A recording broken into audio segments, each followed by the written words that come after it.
Good afternoon, everyone. Thank you so much, my colleagues, our students, research scholars, and guests from the state, and those who saw our advertisement that we're going to have August guests here from Taiwan, NCHU, and those who have made it all the way here from the city. We all welcome you all to this gathering. It is with great honor and enthusiasm that we greet our esteemed guests today from the National Chung Hsing University, Taiwan. It is an honor to receive you all, Madam and Sir. And before we go much further ahead, because we have a whole lot of things to talk about, collaborations and interactions that is coming up after this, I would like to straight away introduce you all to the gathering here today. First, I would like to introduce Professor Moomin Chen. Dr. Moomin Chen is Vice President for International Affairs and Professor of Graduate Institute of International Politics, National Chung Hsing University, Taichung, Taiwan. He also serves as Director of Center for Studies on South Asia and the Middle East at NCHU and Chairperson of Taiwan Association for South Asian Studies. Thank you so much, sir. And Professor Hannes Bergthaler. He is a professor at the Department of Foreign Languages and Literatures at National Chung Hsing University, Taiwan. He is a founding member and past president of the European Association for the Study of Literature, Culture, and the Environment. His research interests are focused on eco-critical theory, environmental philosophy, and the literature and cultural history of US environmentalism. Thank you so much, sir. And Professor Dr. Chien Te Chen. We have two Chens, yeah, Chen Te. He's currently in the National Chung Hsing, Taiwan as Assistant Professor, Department of Agronomy. He lectures in International Bachelor Program for Agribusiness, lectures and student advisor for International Master's Program for Agriculture. Thank you so much, sir. And of course, last but not the least, Professor Wen Ling Deng. She is Division of Foreign Student Affairs, Office of International Affairs, National Chung Hsing University, Taichung, Taiwan. She's from Cornell. She had done her education in Cornell University and in the NCHU, and she has received many awards. And so we welcome all of you. Thank you so much for being here. And of course, our Pro-Vice Chancellor, the Professor Vadera, he is an educationist, a man of very high quality in education. He is the Pro-Vice Chancellor now and would like to felicitate. But before that, I would like to introduce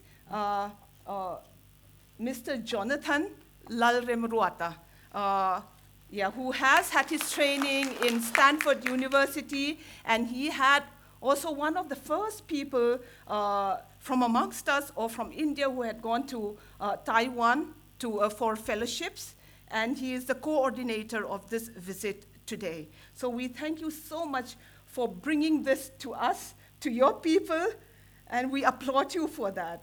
Thank you so much. Yeah. And of course, our very own registrar, Professor Lal Nundanga. He's a man of forestry, professor of forestry, and we're very proud of his academic achievements. And of course, our dean, students' welfare. Without him, things does not go very far without him. He is a professor of history, and of course, he will have a lot to talk about later on about our university. He's the one who knows best, and our students as well. And without further ado, we would like to felicitate our honored guests here today. So for that, I would like to call upon our Pro-Vice Chancellor, Professor Vadera. Over here, they will come.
We're not done yet. But I'd like to call upon the registrar. When you were coming to the university, we got to learn that you were highly interested in tea. And we have some tea. We have heard about your high mountain tea, but I'm sure you have not heard of maybe our darzo tea or turmeric infused tea that we have over here, homegrown, and our refreshment team would like to gift you, the tea that is homegrown over here in Mizoram. Every one of you, please rise, and our registrar would do the honors of handing it to you.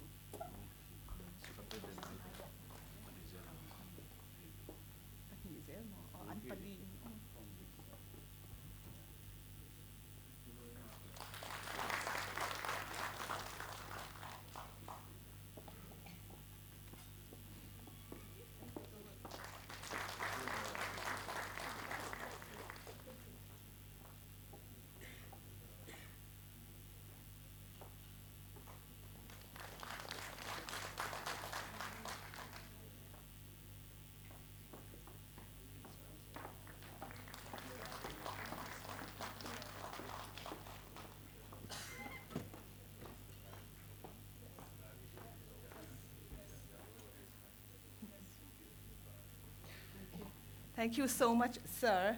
And I think Professor Moomin wants to take a few moments. Let's see. Yeah. Sir? Come here, microphone. Yeah. If you could. Yeah. Thank you, Pro-Vice Chancellor, and also friends from Mizoram University. This is our first time to come to this beautiful state and to this beautiful university. So on behalf of the Chung Hsing University, NCHU, Taiwan, I would like to also present a gift from my university to you as a show of the friendship. Thank you.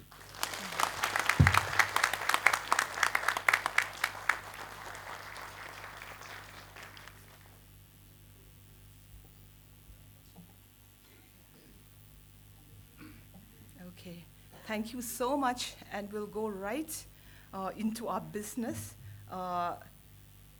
Now we would like to call upon the Pro-Vice Chancellor, Professor Vadera, to come and say a few welcome notes, because we cannot go ahead without, welcoming from our biggest guy over here. Sir, please.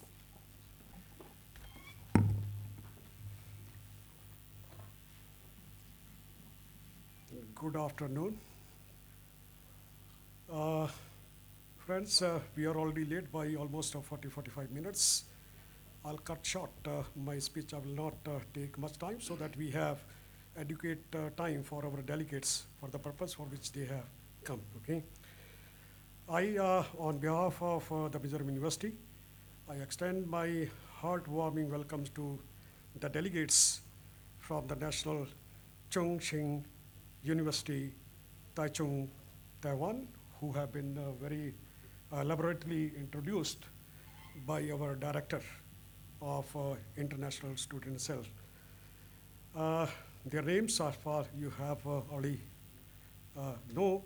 They have already been told: Professor Mumin Chen, Professor Wenling Teng, Professor Heinz Bergthaler, Dr. Chen Te Chen, and these are the four delegates from the National Chung Hsing University. And then we have Mr. Jonathan Lalamruata, who is a consultant, Taiwan Higher Education, and who is the coordinator for this particular visit. I welcome all the delegates, include from the NCHU, as well as Mr. Jonathan Lalamruata. Okay. And I also welcome my distinguished registrar, Mizoram University, Professor Lalun Danga, and the other statutory officers, faculty members, students, research scholars, and dear students and ladies and gentlemen. It is indeed a great pleasure to have our delegates from National Chung Hsing University, Taiwan.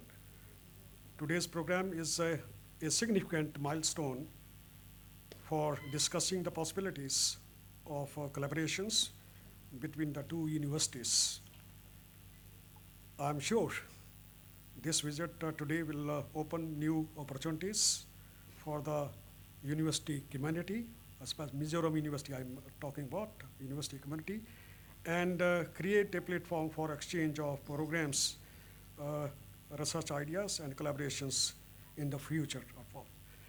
I'm very pleased to witness the commitment and initiative taken by the NCHU Taiwan to establish a closer collaboration and ties to leverage on each other's strengths. I believe that such collaborations is both timely and relevant. Mizoram University aspires to be a regional education hub in the northeastern region of India. As Mizoram being a border state, we are often identified as future gateway to Southeast Asia and other states. Our institutions teaches in English. We have the medium of instruction, or following, that's what is I'm trying to say, that medium of instruction after class 8 onward is English. And the cultural and social settings of the students interested in developing their careers. Settings of the Mizo society is also adaptable for other Asian countries. We are continuously preparing our students interested in developing their careers in Asia by implementing a number of measures to encourage internationalization with various other institutions in Asia. Students and alumni of Mizoram University are also actively involved in the Asia Pacific Youth Exchange Program. Let me take this opportunity to inform my fellows delegates that Mizoram University has earned commendable reputation in the field of higher education and research studies in various fields. The infrastructure development of Mizoram University within a span of the last 18 years is remarkable. Perhaps most importantly, I am pleased to see that university has made tremendous efforts in promoting various studies in the field of science, arts, commerce, and engineering. In recent years, Mizoram University has signed many national as well as international level MOUs. For example, international level, we have signed 4 MOUs. The first one is Kondong University, Gangwon, Korea, Minnesota University, USA, Institute of Mountain Hazards and Environment, Chinese Academy of Sciences, People's Republic of China, and the fourth one is Bangor University of United Kingdom. I do hope this visit will open new and exciting opportunities for the students, researchers, and faculty of Mizoram University, who I believe will have much to contribute to the local and regional development as well as at the global level. With these few words, I close my welcome address, and I once again welcome all the delegates from the NCHU as well as the coordinator of this particular visit. And I, at the same time, are following thanks Professor Baby Laldinpoi Fente and her deputy director for doing the needful in the organization of this particular visit. I once again welcome all of you. Thank you so much.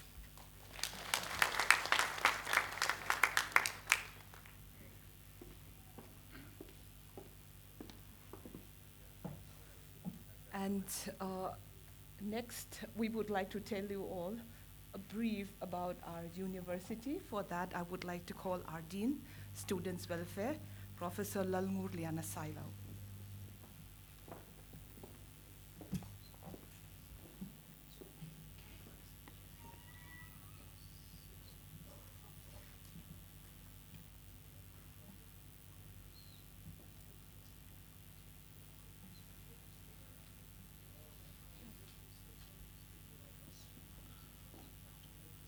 Very good afternoon to everyone. And I have been tasked by the director to present Mizoram University in a nutshell. So Mizoram University was created by an act of the Parliament of India, Act number 8 of 2000, and it became functional from 2nd July 2001. So it has a very brief existence of about 19 years. And this came as a result of one of the commitment which was made by the government of India when a peace accord was signed by the Indian government and the Mizo National Front, which had staged an armed rebellion against the Indian government for autonomy. And so this is how the development of the university and its birth came into being. And during the last 18, 19 years of its existence, Mizoram University has made considerable progress in terms of infrastructure, academic programs, manpower, and supportive services. Now we have 9 schools of studies, and we have a total of 38 academic departments, which is offering both graduates and postgraduate courses.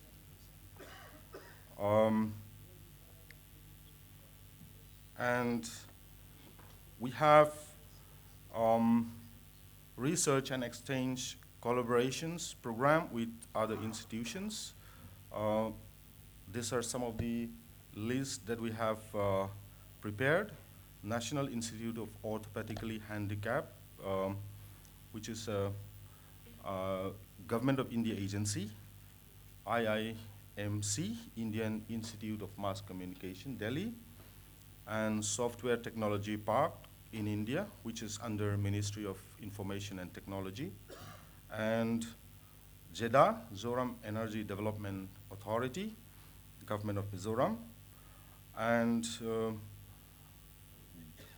we have Donghae Serisite Regional Innovation System Center, Department of Environmental Engineering, Guangdong University, Gangwon, Korea, and Minnesota University.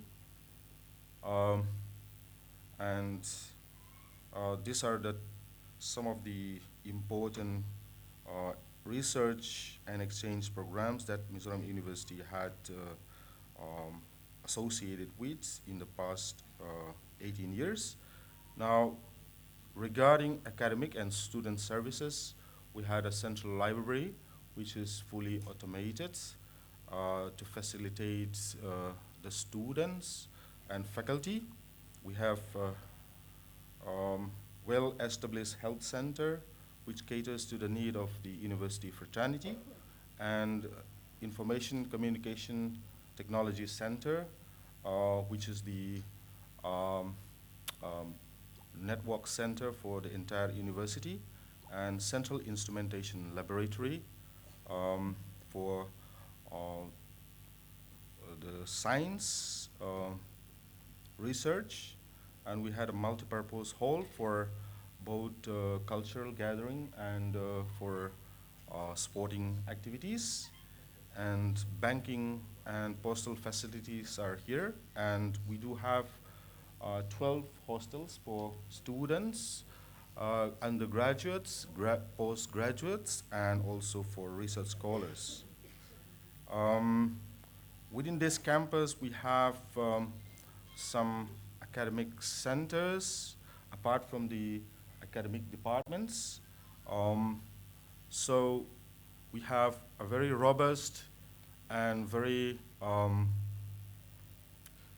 active human resource development center, which trains and provide orientations and also other training programs for faculty within this university, and also colleges which were affiliated under this university. And we have Mizoram University Incubation Center, which has been funded by the Ministry of Science and Technology. And we have Women's Studies Center, which is running diploma courses on women's studies. And then we have Center for Disaster Management, Center for Petroleum Exploration, Faculty Development Center, National Resource Center for Educational Research. And I would like to briefly present to our esteemed guest some of the recent achievements of this university. We have been accredited Grade A by the National Assessment and Accreditation Council, which is set up under the Ministry of Human Resource and Development, Government of India. This is our second cycle of accreditation, which happened this year, May. So we will be reassessed only after 2024. And in the National Institute ranking framework, our overall ranking for the entire country is 94th among more than 3,000 plus institutions. And among the university alone categories, we have been ranked 58th from amongst 700 universities. And this campus is a very eco-friendly teaching and learning place based on Green Audit Report, which was conducted by Mizoram Pollution Control Board. And this organization had given this university grade A in terms of our waste management and then also our promotion of eco-friendly environment.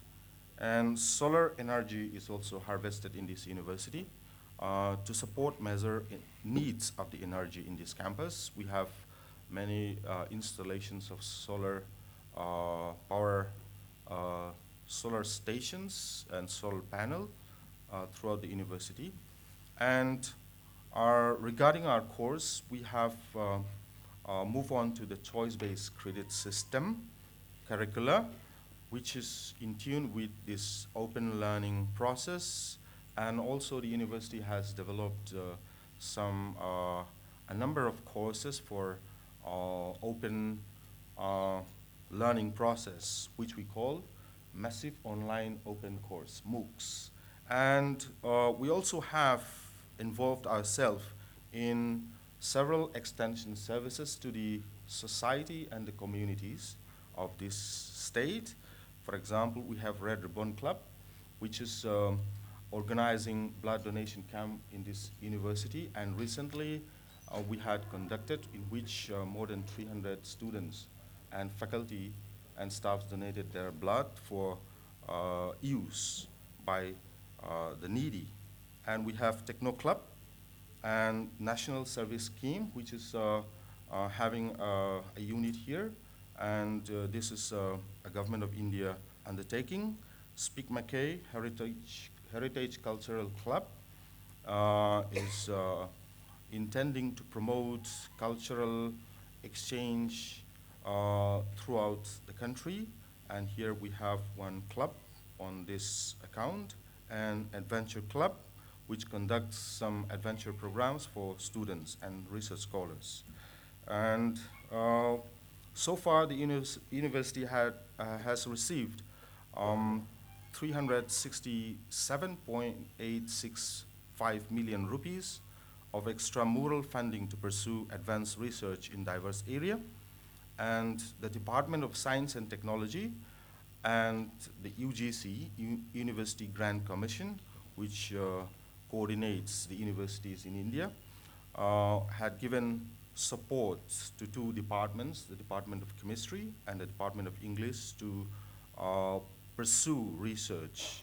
And one of the notable research contribution made by Mizoram University was to the global community was the discovery of this EPEN nuclear code on 9th August 2017, and the credit goes to the faculty of the Department of Physics and the students and scholars, where this had significantly resulted in the reformulation of some of the important nuclear codes throughout the world. And we have some well-equipped laboratories and ICT classrooms, and we also has adopted various digital initiatives launched by the Ministry of Human Resource Development and UGC, like Massive Open Online Course, National Digital Library, so on and so forth. These are some of the digital initiatives and activities which have been undertaken in this university. And we had a gross enrollment which is increased remarkably. And in the recent past, we had witnessed more than 60% increase. And the goal of this university is to contribute to achieve the national goal of gross enrollment ratio to 30 by 2020. So that's the presentation about Mizoram University in a nutshell. And I do hope that these interactions and meeting with our esteemed faculty from the University of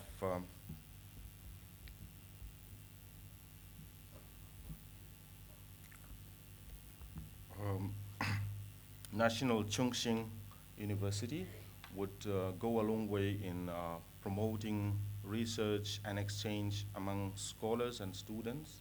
And once again, I would like to thank the organizer, the director, and her staffs for giving me this opportunity. Thank you.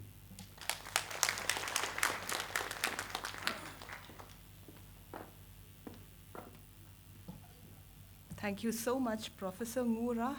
And now to get to the point of why all of you are here in the audience, I request the delegation from National Chung Hsing University, Taiwan, to take the stage, please.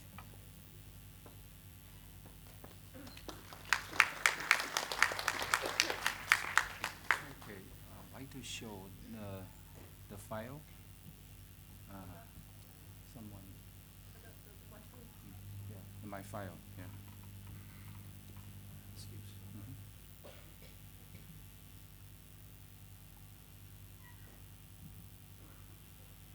Okay, introduction. Yeah. Okay, maybe the full screen. Full screen. Okay. Okay, thank you. Professor Badhera and professors and students and all friends from Mizoram University, thank you so much for the warm welcome to us. Yeah, this is our first time to Mizoram, and we didn't really expect such a huge welcome occasion. Yeah, and thank you so much. My name is Mumin Chen. I'm Vice President for International Affairs of National Chung Hsing University. We're from Taiwan. Taiwan, earlier you saw the poster that we are on the same latitude, right? Okay, yeah. When we first came here, we feel very familiar because the natural surroundings over here is quite similar to Taiwan. Yeah, we also have a lot of mountains. Yeah. And the fruits and the food, everything is quite similar. Yeah. And why we came so far to come to Mizoram? You know, now all universities, not just in Taiwan, also in India, we all want to go international. Yeah, international collaboration is the trend. Yeah. I'm also glad to know that you have some international partners already. Yeah, and our university we established in 1919. Yeah, so this year we are celebrating 100 years, and yeah, thank you. Yeah. And we now have more than 300 partners around the world, and our students are from more than 40 countries. That's not enough. Yeah, particularly India. Is a rising economic power, and you have a huge young talented people, and so that's why we come here. We are seeking cooperation with you. Early this morning, we also had a chance to visit the Chief Minister of Mizoram, and he also knew that we are coming here to the university today. So after my introduction today, perhaps that we could have some consensus about what we can do in future. We think that to facilitate cooperation between Taiwan and Mizoram, this university can serve as a hub, yeah, research hub, and all other technological cooperation hub, yeah. So before we discuss what we can cooperate, allow me a few minutes to briefly introduce about our university. We have 9 colleges, yeah, and you can see it's a comprehensive university covering both natural and social sciences and also humanities. Myself, I'm from College of Law and Politics. I'm a professor of international relations. And later we will have our professor from 3 different departments that also introduce their college and their own research. And right now we have around 16,000 students. and about 1,000 faculty member or researchers. And the student number is about 900, close to 1,000.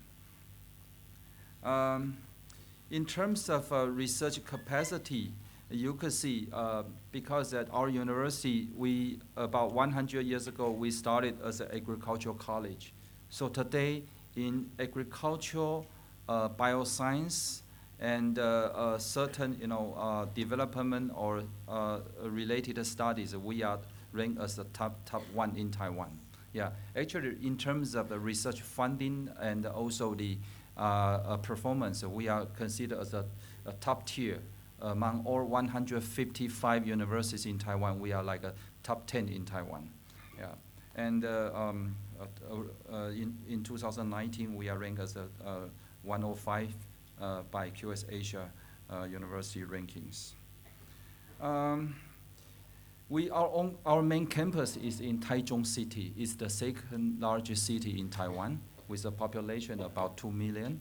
And, but we also, because we have agricultural and forestry studies, so we also own forests and experimental farms. They are across Taiwan. Yeah. And this is very unique because not every university owns forests, and we also have a forest resort. Yeah. And because I'm a vice president for international affairs, so allow me to also introduce about our international students and internationalization on campus. As I said earlier, we have students from over 40 countries. And right now, you could see these are the numbers of the students from the country they've come from. Number one now is Vietnam and Thailand. And Indian students, we have 44. These are degree-seeking students, account for 11% of the student community, international student community at NCHU. Yeah, and actually the number has been increasing in past few years. And so now we have a small Indian student community. But I don't remember we have any student from Mizoram, not yet. Yeah, no student, no scholar. So I hope next year we will have some. And in Taiwan, our main language is Mandarin Chinese. Yeah, and so in the university, most of the courses are still taught in Chinese, but we do have some English programs. Yeah, these are the 4 English programs that we have right now. Yeah, and you could see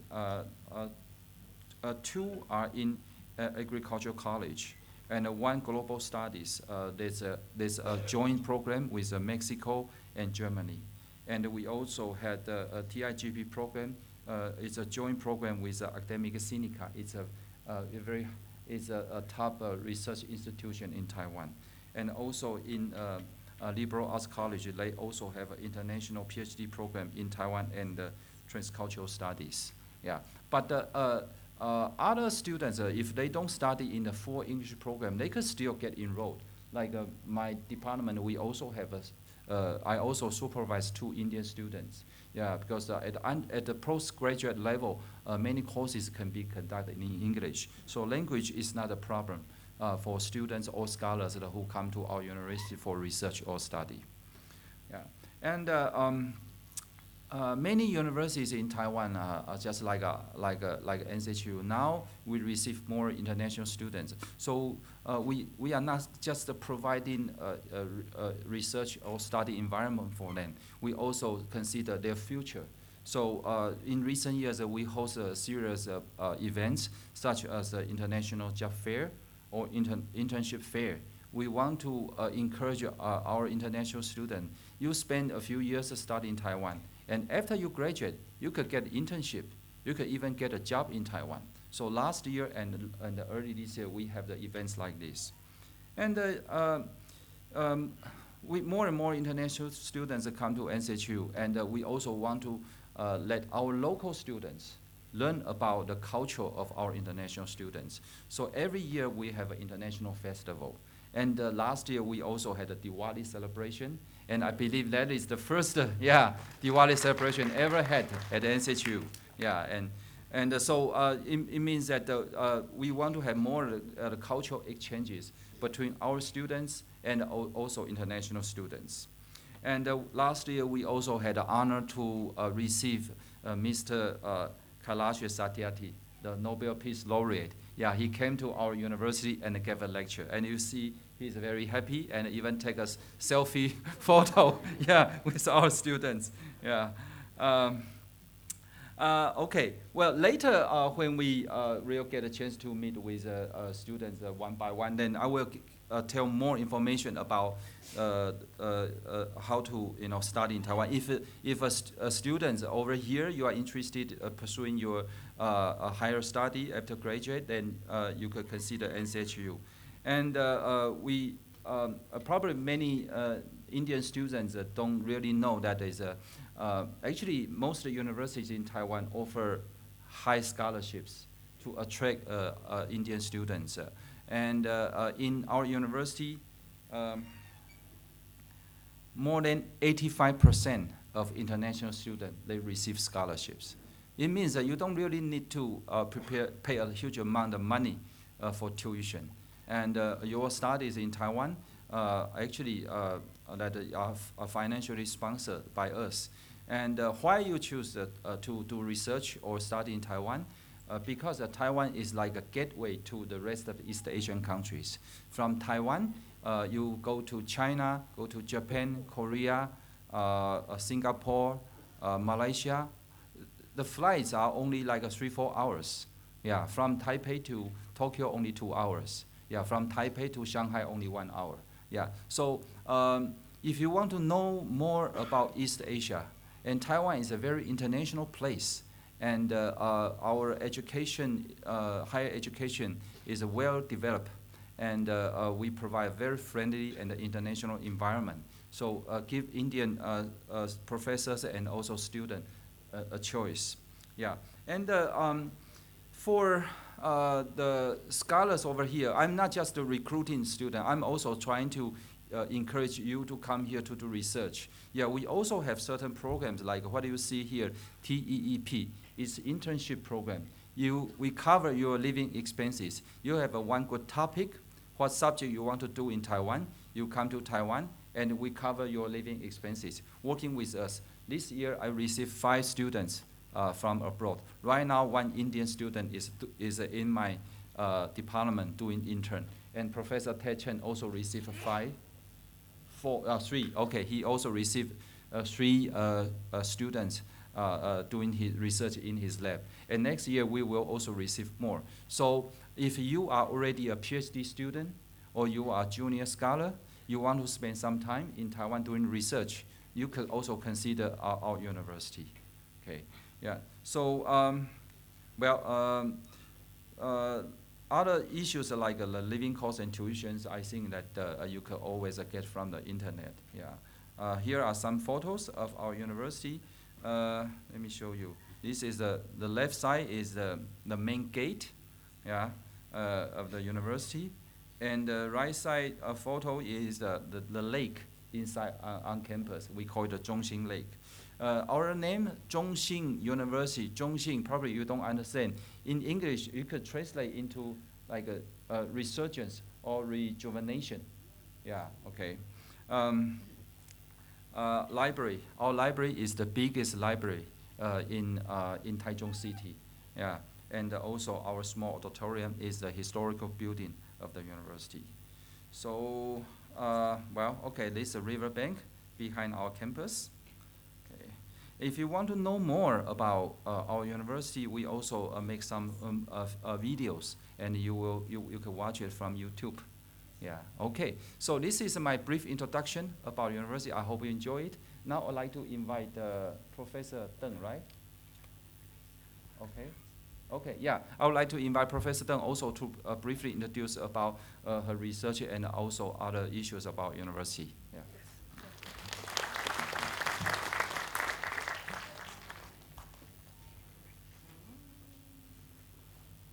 I will try my best to see it.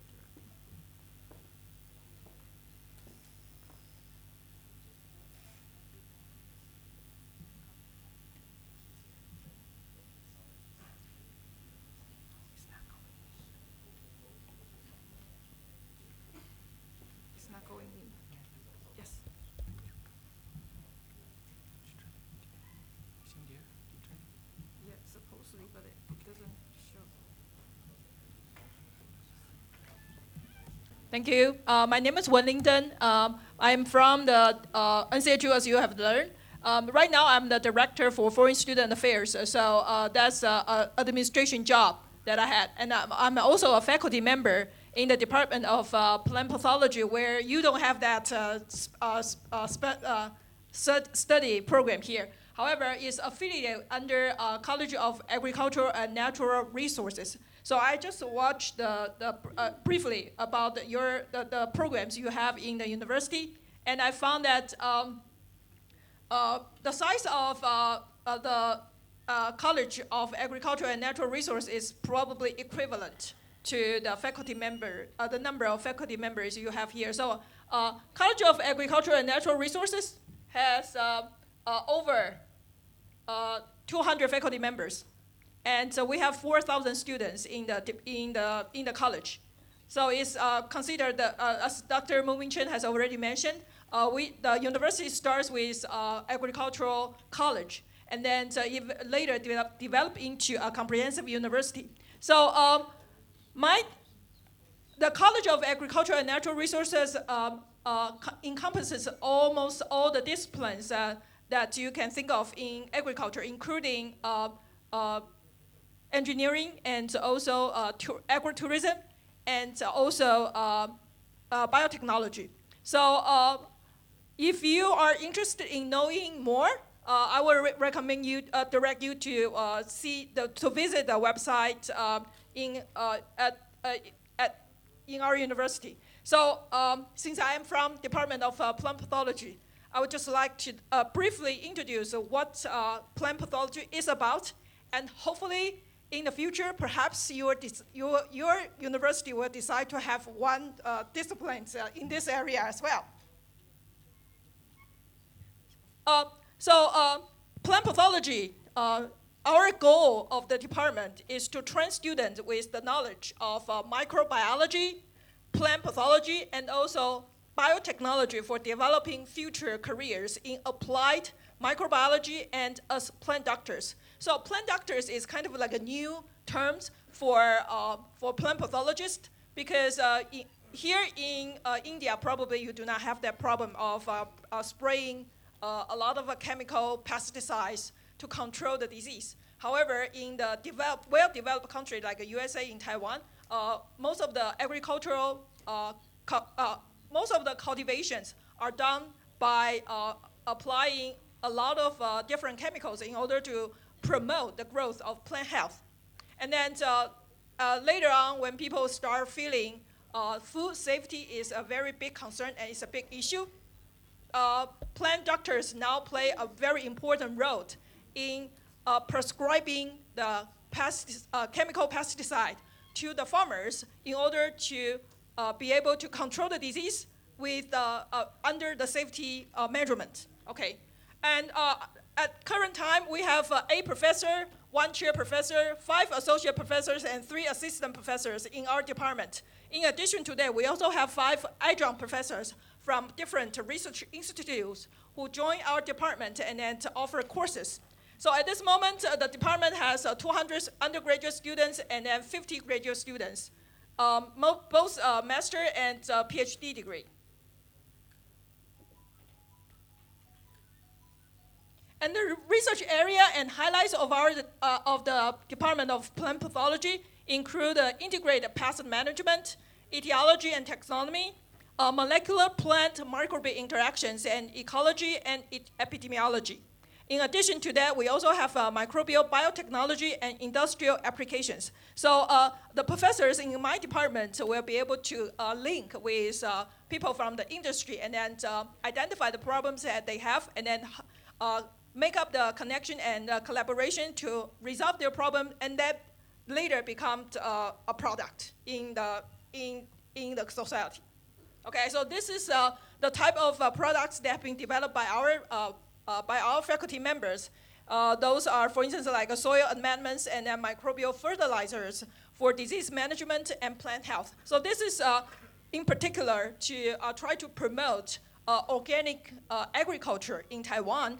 We require something we require some products that will be able to promote plant health. In the meantime, we do not we want to create a sustainable environment. So this is the part that has been developed and also have been worked on. The second is on the way to Mizoram, I've noticed there are a lot of papaya. And we have one really famous professor whose name is Dr. Ye Xidong. His last name, family name, Ye, means plant leaf. So basically he is the expert, the right person to work on plant. And starting from his PhD study until now, that's over 30 years of his career, he has been focused on studying papaya and the virus that will cause disease on papaya. We call this papaya ring spot virus. So it has been a very important pathogen on papaya production. And basically it ruined the papaya production in Hawaii and also in Taiwan a long time ago. So Dr. Ye has the mission to try to use his research result to resolve this problem. So the strategy he came up 30 years ago is to create transgenic papaya that will control the disease, and it was very successful. However, as you know, a lot of the country, including India, do not actually ban transgenic crops. Therefore, he has come up with a different strategy of using what we know as a crop protection, try to induce the plant resistance of virus disease. And now he has been using that strategy throughout the world, including Taiwan. And the third part of our research topic is try to develop a diagnostic protocol for crops and quarantine pests. And that has been successful because I do not know the pest situation or pest problem here in Mizoram, but in Taiwan, because it is highly humid and also the temperature is really high, tropical and subtropical area. So we actually have a lot of disease. And those diseases are somehow just like they can find their own new pest, new host, and being transmitted throughout the country. Therefore, in order to identify the pest and then find the right solution to cure the disease, we have developed a lot of the diagnostic protocols for crop and those plants and crops that may, pests that may enter the country through the harbor and airport. Okay. So this is what is about the department, and also later on we'll have a group discussion. I will be able to discuss more of what we have been doing in the university, in our college, and also in my department. Thank you very much. So the next, we'll welcome the professor from humanity. Huh? Thank you.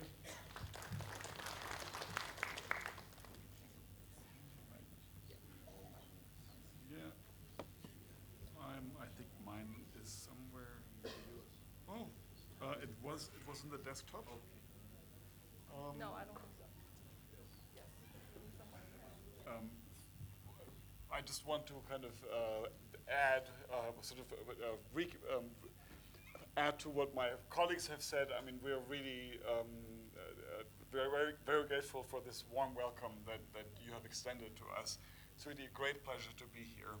I also want to directly add to something that Professor Chung earlier said about, if you look at me, you'll probably not think this is a professor from Taiwan. I've lived in Taiwan for 15 years. I've taught at Chung Hsing University for 10 years. And I can speak with authority on what Professor Chan earlier said, that Taiwan is an extraordinarily welcoming and warm place. I think of all the countries in East Asia, from my discussions with colleagues, to live there as a foreigner, it's very easy to fit in, to make friends, to kind of feel at home there. And I think the geography may make it even more easy because on the drive to Aizal, we looked outside the window and said, this looks like Taiwan. Looks exactly like Taiwan. But, okay, I'm teaching at the Department of Foreign Languages and Literatures at Chung Hsing University. And I'll try to keep my talk very brief. I'll talk very briefly about the college of which my department is a part, and then about my department, and then briefly about my own research. The College of Liberal Arts is the youngest college at our university. As we already heard, it was founded as an agricultural university. The College of Liberal Arts was founded in 1969. Currently, this college hosts the Department of Chinese Literature, where you can get a BA, MA, and PhD. Department of Foreign Languages and Literatures, where I teach. We have a BA and an MA program. Department of History, which offers BA, MA, and PhD. Graduate Institute of Library and Information Sciences, where you can get an MA. Graduate Institute of Taiwan Literature and Transnational Cultural Studies, an MA. International PhD program in Taiwan and Transcultural Studies, PhD. In-service bachelor program of culture and creative industries. This is supposed to prepare students for work in the cultural industry, for example, in publishing houses or as filmmakers and so forth. We also have a language center, which, for example, offers intensive courses in Chinese. You know, if you're thinking about learning Mandarin Chinese, and you want to go abroad for half a year to learn Chinese, our language center offers programs that would be very suitable for this. And we have a research center that funds all kinds of research activities in the humanities. We have 80 faculty members, 80 adjunct faculty. I think these are technical details that we might jump over. I think in my department, you know, like, if you come to Taiwan, like if you talk about technical subjects like plant pathology, tea processing, all these kinds of things that have to do with agriculture, you can really go to Taiwan and learn from the best in the world. About our Department of Foreign Language and Literatures, I wouldn't presume to say that. I mean, we're a more modest college. We're a good English department. I mean, it's called Foreign Language and Literatures. It's really an English department. We do offer some other language training. About half of the courses at the undergraduate level are taught in Chinese, the other half in English. In other words, for undergraduate studies when you study foreign languages, this is probably not the place to come to. But what I want to say is that, you know, like if you're interested in, like, for example, the internship program that Professor Chung talked about earlier, I'll briefly talk about my own research in a moment. If any of you wanted to work on subjects like that, to come to Chung Hsing for half a year, for a year, and work with certain faculty members on particular subject that you're interested, I think there's a lot of possibilities for students there. Also, of course, the PhD program in Taiwan Studies and Transcultural Studies, I think that is something that might be indeed of interest to some of you.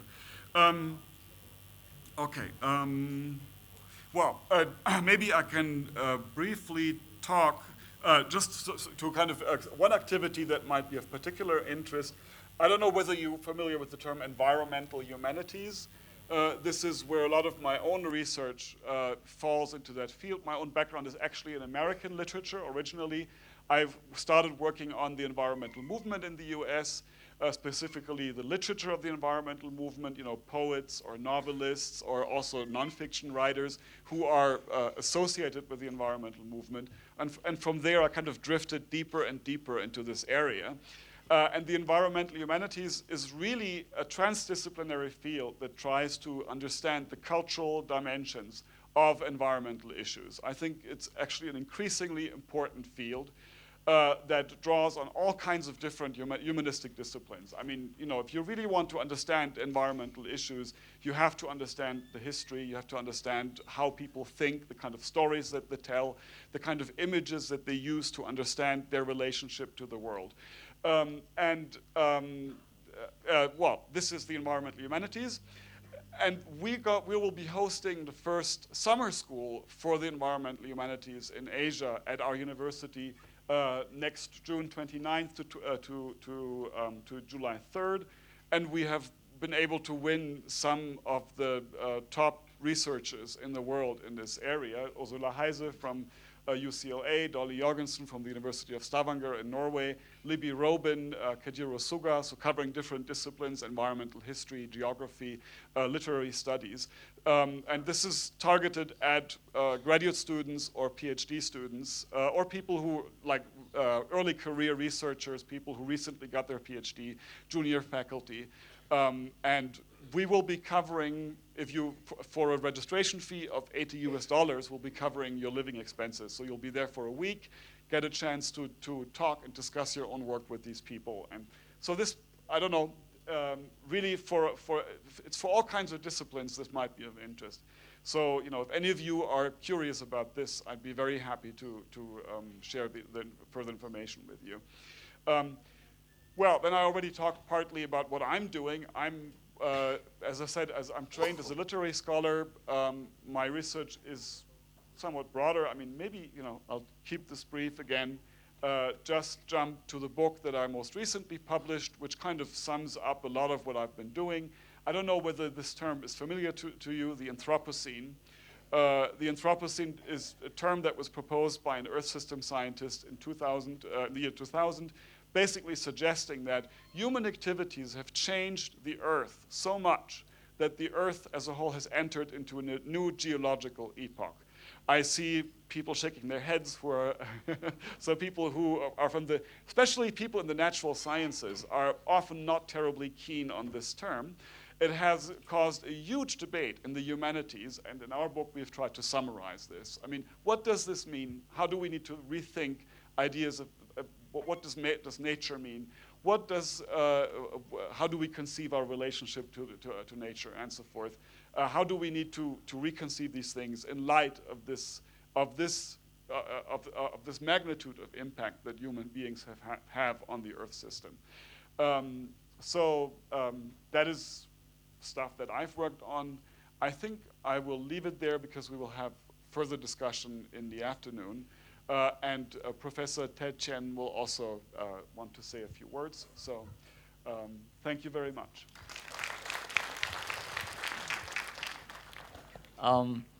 If you are really interested to go to Chung Hsing University, they have another choice. If we are really interested in agriculture, we have a program called International Master Program for Agriculture.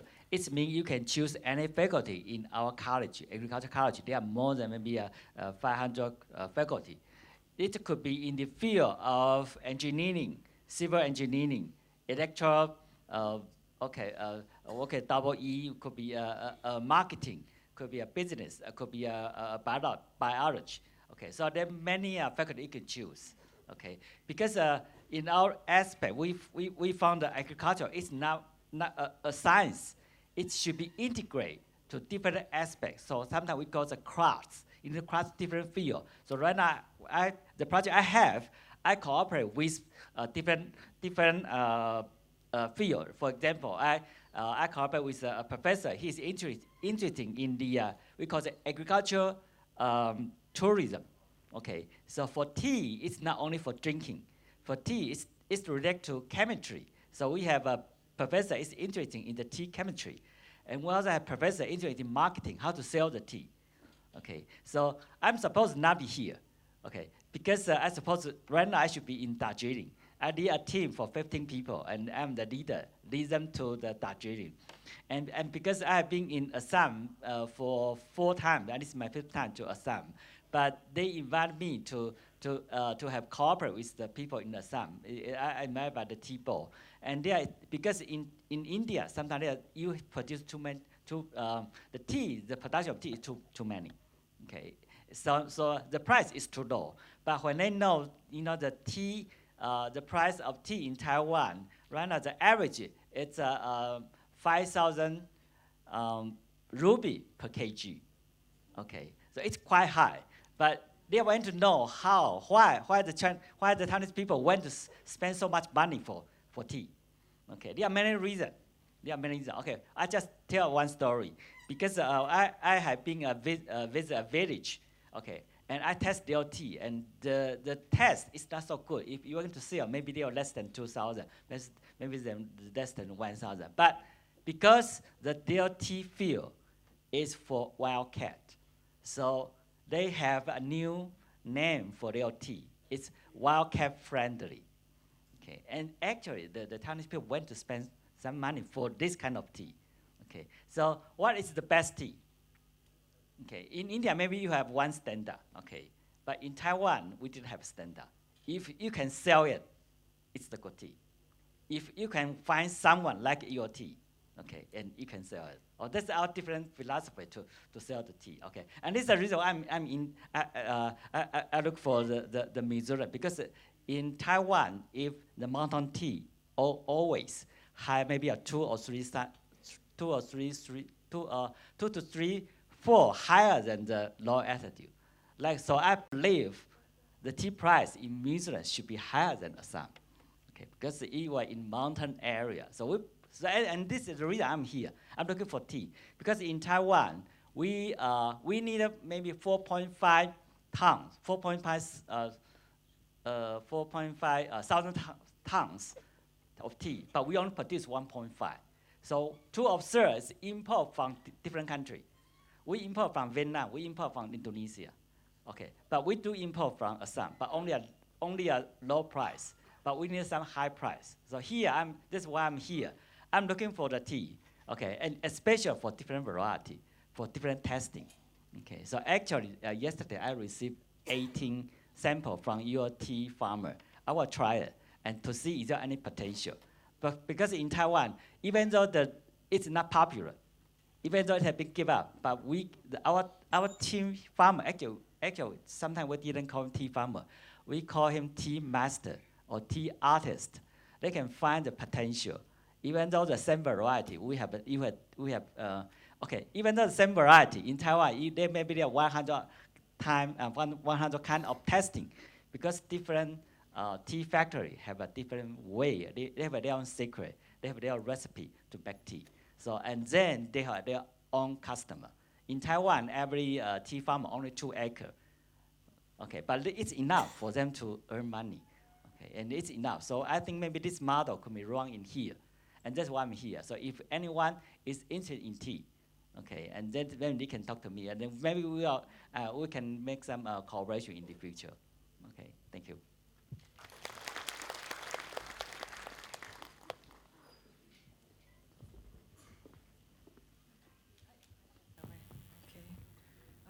Thank you, professors, for that wonderful introduction about your university, and of course the collaborations that could follow from here.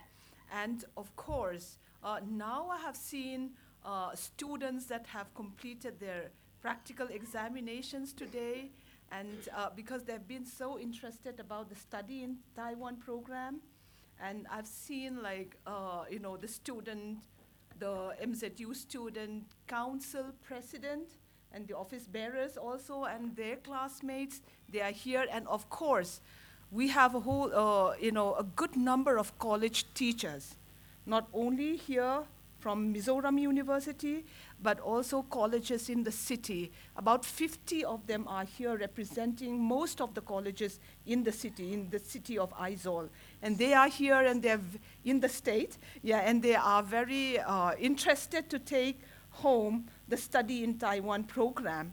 And amongst us, we have Mr. Jonathan Lalremruata. He's the consultant at India Foundation and Institute of Information Industry and Ministry of Education, Taiwan. He's alumni of Taiwan's National Tsinghua University and Stanford, USA.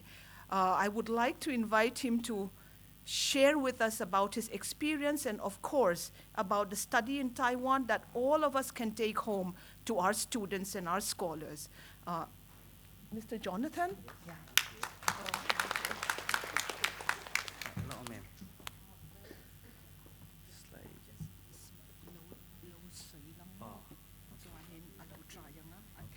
Thank you, Professor. While he's speaking, we'll just try. Thank you, professors, and friends. I'm here on behalf of the Ministry of Education for Taiwan to talk about, the various opportunities, scholarships, fellowships, and things like that to pursue in Taiwan. In the interest of time, I won't go in too much of the details. I think Professor Baby would have those information out to you on your websites and things like that. I myself went as a diplomat scholar, which was sponsored by the Taiwan government back in 2004, where I went to Taiwan and studied my MBA in one of the leading universities. And I continued to work for their government, and then I came back to India. I worked for Wipro for some good 10 years. I set up our office in Taiwan, and then in China. Yeah, that's the one. All right. So that's a quick introduction. And I would second Professor Hannes' point where he mentioned about Taiwan being a very cosmopolitan country, right? If my Chinese was half as good as his, right? Okay.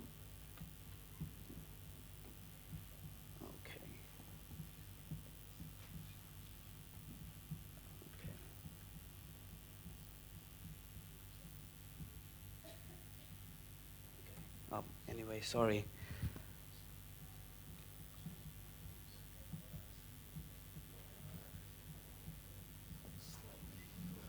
Nilawa PDF. All right.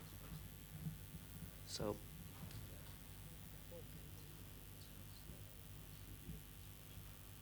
Yeah.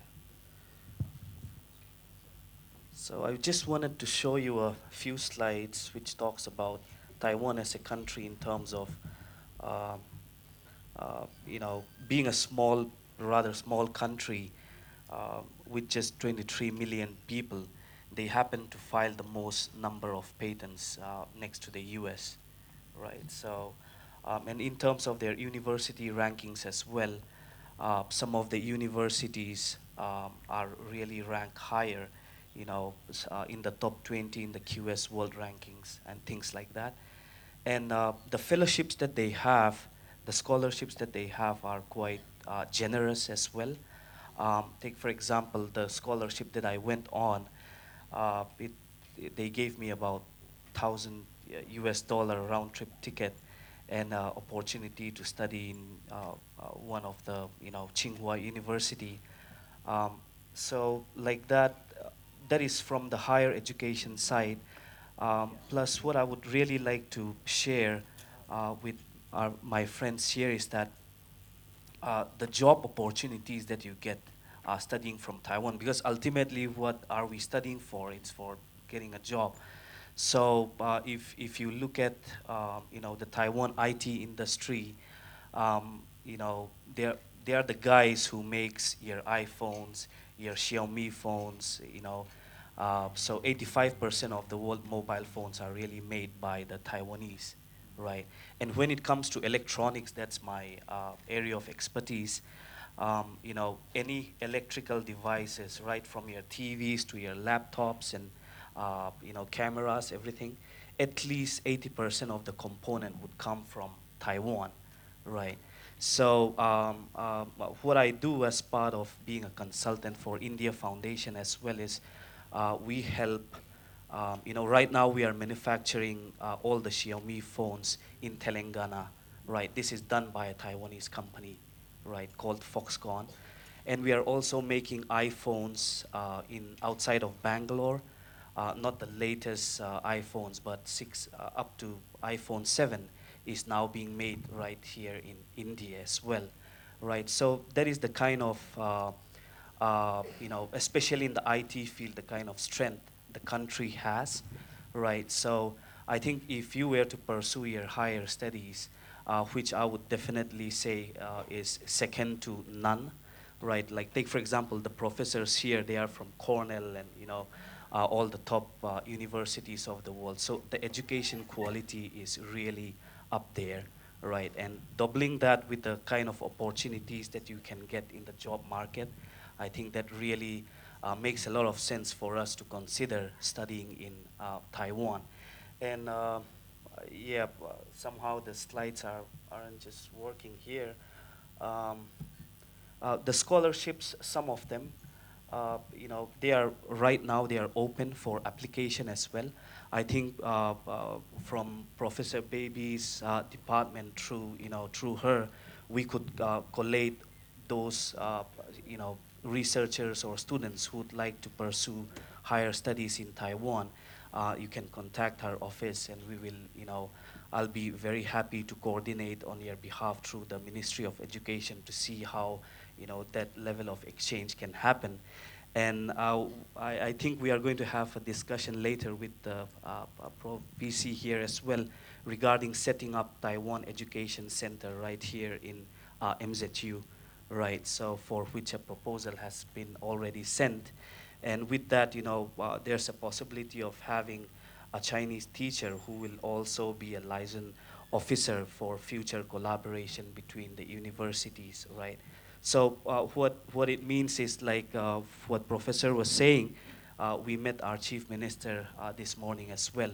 So they are experts like that in not just in agriculture, but in IT and things like that, where they can help our economy, in terms of creating high-valued agricultural products and things like that.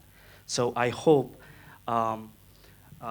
there will be a collaboration, and I think there is genuine interest from both sides. And I think in the later discussion that the professors will have, I hope you will pick some of the students here for your TEEP program, right? Yeah, and yeah. So that's about it for my presentation. Thank you very much.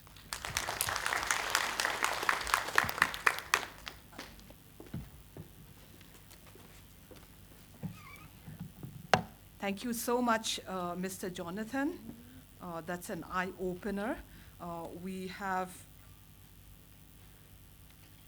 so many opportunities, that's calling us to Taiwan now. And professors here have their own expertise. And I'm sure our university, as well as the college teachers and students, would like to have a close interaction with them, each one of them. So that is why we have organized a discussion, sessions after we are refreshed. I think everybody needs refreshment in a bit.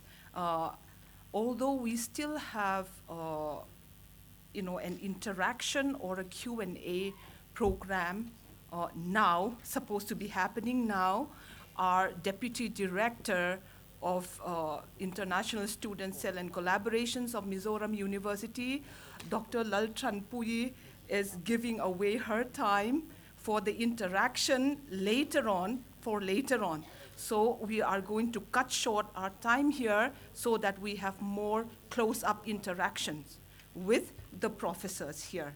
So without further ado, I would like to call upon our registrar, Professor Lal Nundanga, of course, to say a vote of thanks. And after this, we will break for refreshment, and I will announce. I think I should announce now. I should announce now how we are going to break, all right? We are going to break up into 4 groups.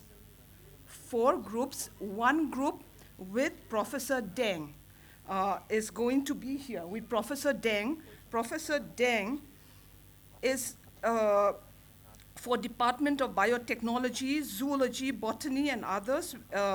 She is the Director, Service Division, Biotechnology Center, National Chung Hsing University. So the schools that are related to this may kindly come back here after your refreshment into this hall. This is Group B. Now Group A is with Professor Moomin Chen. Okay, Professor Moomin Chen for International Affairs and International Politics, and those that have their subjects, disciplines related to that may go to Group A, that is level A outside we are going to have an open air discussion, here on the side of the main hall. And level A is for Professor Moomin Chen. All right, public administration, history, sociology, basically social sciences. And group C is for, with Professor Hannes Bergthaler.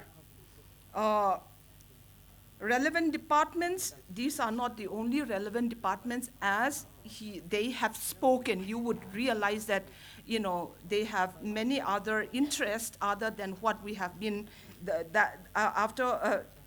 besides what we had written over here. And Department of Foreign Languages and Literatures, and Anthropocene. That's not a start, that's what I'm. Yeah, okay. From a very particular angle. Yes, okay. And Group C is also outside in the second level.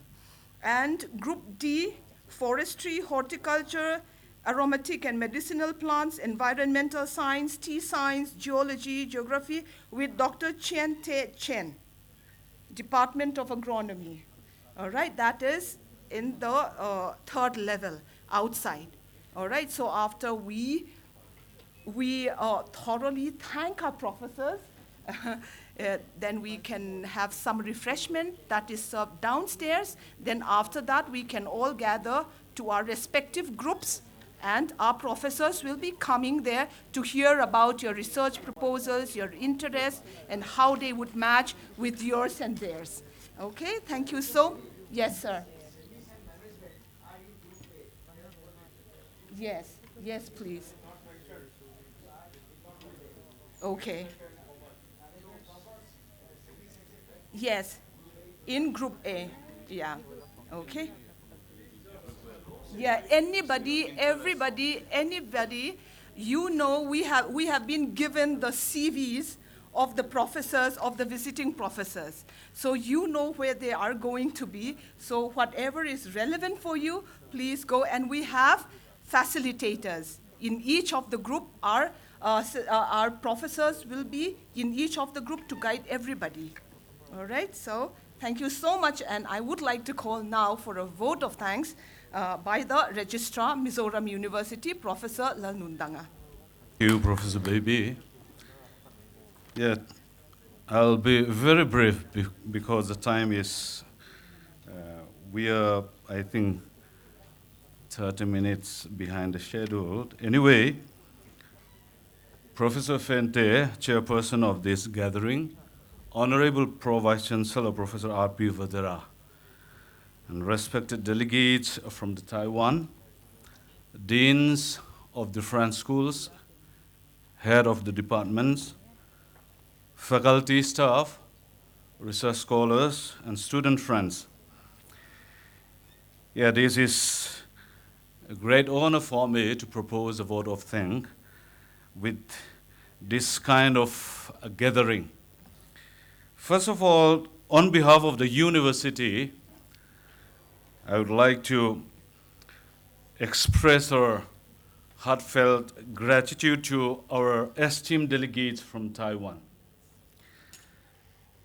And we are really thankful to the university for sending the esteemed professors to our university.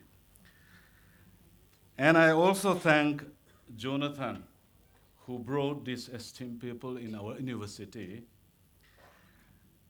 I hope that your visit will be an eye-opening, as our Vice Chancellor has already mentioned that. So there will be a kind of, at least a connection or some kind of a link with your university and Mizoram University. I also thank the Pro Vice Chancellor for sparing your time, sir.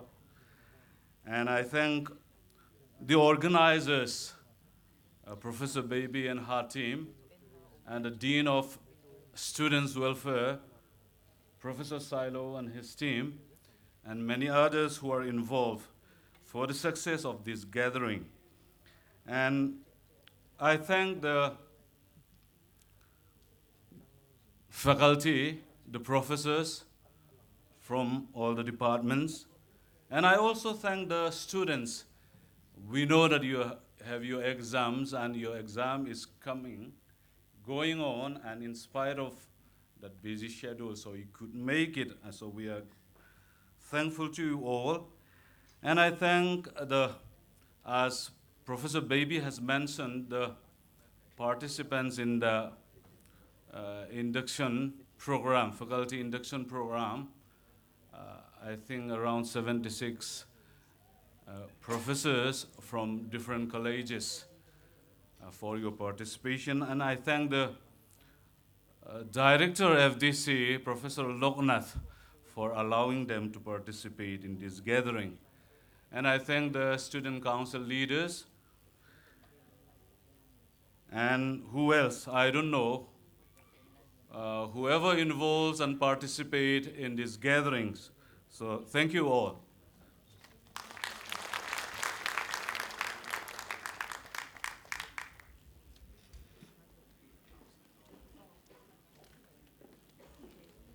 So thank you all so much.